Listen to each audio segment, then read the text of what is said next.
விநாயகர் சதுர்த்தி வேறு நெருங்கிட்டு இருக்குங்க. அது வரைக்கும் விநாயகர் வெயிட் பண்ணுறாரோ என்னமோ நம்மளால் வெயிட் பண்ண முடியாதுன்னு சொல்லிட்டு நான் பனை ஓலை கொழுக்கட்டை சாப்பிடணும்னு ரொம்ப நாளாக ஆசைப்பட்டுக்கிட்டு இருந்தேங்க. ப்ரெக்னெண்ட்டாக இருக்கும்போது ஆசைப்பட்டதை உடனே செஞ்சு சாப்பிடணும்னு சொல்லுவாங்க. அதனால் இன்றைக்கி இந்த பனை ஓலை கொழுக்கட்டையை செஞ்சு சாப்பிடணும் அப்படி சொல்லிட்டு ஒரு உலக்கு அரிசி மாவு எடுத்துக்கிட்டேங்க.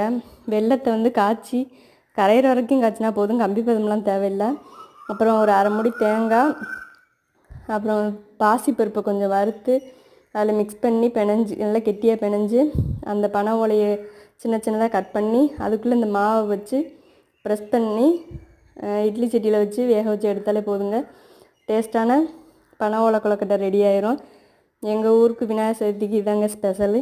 அதுபோக இந்த நாவற்பழம் சாப்பிட்டா ப்ரெக்னென்ட் லேடி சாப்பிட்டா குழந்த கருப்பாக பிறக்கும், கரப்பான் நீர் அப்படி இப்படின்னு சொல்கிறாங்களே, அதெல்லாம் உண்மையான்னு சொல்லிட்டு கமெண்டில் சொல்லுங்கள். ஆனால் என்னை பொறுத்தவரை டாக்டர்ஸ்லாம் சொல்கிறது வந்து சத்து இருக்குதுன்னு சொல்கிறாங்க.